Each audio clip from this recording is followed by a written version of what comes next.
मौसम और प्रेगनेंसी दोनों काफी क्रिटिकल होते हैं फ्रेंड्स, क्योंकि एक आप अगर सिंगल रहोगे तो भी आपको बहुत ही गर्मियों में असुविधा हो, समय तो आप डबल हो और आपको बहुत ही ज्यादा असुविधा होने वाली है।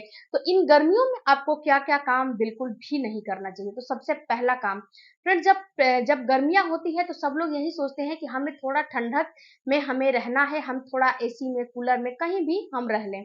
तो सही भी बात है फ्रेंड्स, और भी जो गर्भधारण की हुई महिला है, जो प्रेग्नेंट महिला है, उन्हें तो काफी ज्यादा जरूरी होता है कि वो थोड़ा सा अपना केयर अच्छे से करें। तो आपको, अगर आप जो है एसी कूलर में हो और आपको डायरेक्टली कहीं धूप में जाना हो तो आपको बिल्कुल नहीं जाना चाहिए। अगर मेरे कहने का मतलब है फ्रेंड्स कि ठंडा से तुरंत निकल के और आप गर्मी में बिल्कुल भी मत जाओ। आप एसी में से निकल के, कूलर में से निकल के थोड़ी देर के लिए कहीं रूम टेम्परेचर पर 2 मिनट, 4 मिनट, 5 मिनट के लिए रुक जाओ। उसके बाद जब आपकी बॉडी थोड़ा सा रिलैक्स हो जाती है उसके बाद बाहर जाओ, क्योंकि एसी में से आप तुरंत निकलोगे बाहर तो आपने नोटिस किया होगा कि आपका शरीर तो पहले गर्म, पहले ठंडा था, फिर तुरंत जो है धीरे धीरे उसकी जो है हीट थोड़ा थोड़ा कम होने लगती है। तो फ्रेंड्स, आप अगर गर्मी यानी कि आप डायरेक्ट एसी में से, कूलर में से निकल के बाहर जाओगे तो ये आपको नुकसान करेगा, और डायरेक्ट बाहर से आके और एसी कूलर में आओगे तो ये भी आपको नुकसान करेगा। ऐसा नहीं है कि आप डायरेक्ट धूप में से आ रहे हो और डायरेक्ट एसी चला हुआ है, जो है रूम बहुत बिल्कुल ठंडा है और डायरेक्ट रूम में आ गए, बिल्कुल भी ये काम नहीं करने चाहिए। अगर बाहर से आ रहे हो तो कहीं किसी जगह पे 5 मिनट अपने आप को रेस्ट दो, कहीं पे बैठ जाओ, कुर्सी पे, टेबल पे, कहीं पे भी। बाहर की बॉडी थोड़ी सी जो है नॉर्मल होती है उसके बाद तो जो है एसी में, कूलर में आओ, क्योंकि एसी में, कूलर में डायरेक्ट आप एसी से, कूलर से निकल के बाहर जाते हो तो भी नुकसान करता है, और एसी कूलर से जो है कूलर में डायरेक्ट धूप से आते हो तो भी नुकसान करता है। तो इन बातों को प्रेग्नेंट माँ को बहुत ज्यादा ख्याल रखना है।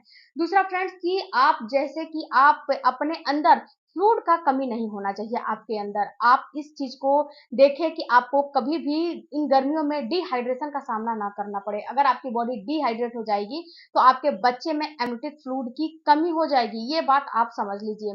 जिस एम्नियोटिक फ्लूइड में, जिस सेक में आपका बच्चा रहता है, उसमें पानी की जब कमी हो जाती है तो आपको अलग से कुछ परेशानी होने लगती है, उसमें आपका बच्चा सूखने लगता है, और उस पानी को बढ़ाने के लिए तरह तरह की आपको जो है इंतजाम करने पड़ेंगे। तो इसीलिए आप जो है लिक्विड का इस्तेमाल ज्यादा से ज्यादा करें, 8 से 10 गिलास पानी का इस्तेमाल ज्यादा से ज्यादा करें। जितनी भी गर्मियों का सीजनल फूड है उसका इस्तेमाल आप ज्यादा से ज्यादा करोगे तो ये आपको जो है आपका एम्नियोटिक फ्लूइड भी कम नहीं होगा और आपकी बॉडी में डिहाइड्रेशन भी नहीं होगा। जैसे नारियल पानी हो गया, खरबूजा हो गया, तरबूज हो गया, इसके साथ तरोई हो गया, लौकी हो गया, उसके साथ साथ आप जो है खीरा हो गया, इन सारी चीजों का इस्तेमाल करो। ये बहुत ही, इसमें पानी होता है, ये पानी वाली चीज होती है। उसके साथ साथ फ्रेंड्स, अगर आप पानी नहीं पी पाते हो, जैसे कि मैंने बताया 8 से 10 गिलास, 10 से 12 गिलास पानी पीना मैं बताती हूँ। अगर आप नहीं पी पाते हो तो एक काम करो कि कांच का एक बाटल ले लो, बाटल के लिए कांच का बाटल ले लो, और उसके बाद क्या करो कि उस बाटल में एक बाटल पानी भर लो। अगर आप ऐसे पानी नहीं पी पा रहे हो तो एक गिलास में पानी ले लो, जो बाटल है ना उसमें आप ये बाटल भर के रख लो कि मैं कितना पानी जो है दिन भर में पीती हूँ। इससे आपको अंदाजा मिल जाएगा कि आप दिन भर करो कि बाटल में भर के रख लो, और जब भी आपको प्यास लगे उसमें नींबू निचोड़ लो। नींबू निचोड़ने के बाद बाटल में नहीं निचोड़ना है, कोई गिलास में आप ढार के ही पियोगे ना पानी, ढार के उसमें, उस गिलास में, और आपको क्या करना है कि उसमें नींबू निचोड़ लेने हैं। अगर हो सके तो हल्का काला नमक डाल दो, ये आपको जो है फायदा भी करेगा, नुकसान भी नहीं देगा, और आपके स्वाद को भी इनहेंस करेगा, और आपको अच्छा भी लगेगा, और आपको पता भी नहीं चलेगा कि आपने पानी पिया है। उसके बाद फ्रेंड्स, आप एक गिलास छाछ पियो, नमक, जीरा, काला नमक और जीरा पाउडर डालकर पी सकते हो, दही खा सकते हो। ये सारे चीज खाओगे तो नारियल पानी पी सकते हो, आप किसी भी चीज का जूस ले सकते हो। घर में बनाया हुआ फ्रेश जूस लेना है, बाहर का नहीं लेना है। घर में बनाया हुआ फ्रेश जूस ले सकते हो। इन सारी चीजों से आपकी लिक्विड जो है ना, ये आपका बैलेंस होता रहेगा, और आपको डिहाइड्रेशन नहीं होगा, और आपके बच्चे में एम्नियोटिक फ्लूइड की कमी नहीं होगी। उसके बाद फ्रेंड्स, तीसरा जो काम होता है वो आपको, अगर आपको बहुत ज्यादा इमरजेंसी है तो ही बाहर निकलना है, वरना बाहर आपको नहीं निकलना है। अगर आपको बाई चांस बाहर बाहर निकलना ही पड़े तो अपने फेस को पूरा कवर करके निकलो। ऐसे नहीं निकलना है कि हम ऐसे ही चले गए, ऐसे नहीं करना है। अपने फेस को पूरी की पूरी अच्छी तरह से कवर करके ही बाहर जाना है, वरना आपको बाहर नहीं जाना है। कवर फेस को कवर कर लो, एक बॉटल पानी अपने पास रख लो या फिर छाता ले लो, इसके बाद बाहर जाओ। और बाहर आप हो सके तो शाम के वक्त निकलो या फिर बहुत सुबह सुबह निकलो। दोपहर में या फिर 10 बजे के बाद और 5 बजे के पहले बिल्कुल भी नहीं निकलना है। और उसके बाद फ्रेंड्स, ये जो गर्मियाँ होती है ना, ये बहुत ही खतरनाक होती है। इन गर्मियों में आपने किसी-किसी को सुना होगा या फिर बहुत सारे लोगों को, उनको उल्टियाँ हो रहा है, दस्त हो रहा है, लूज़ मोशन हो रहा है।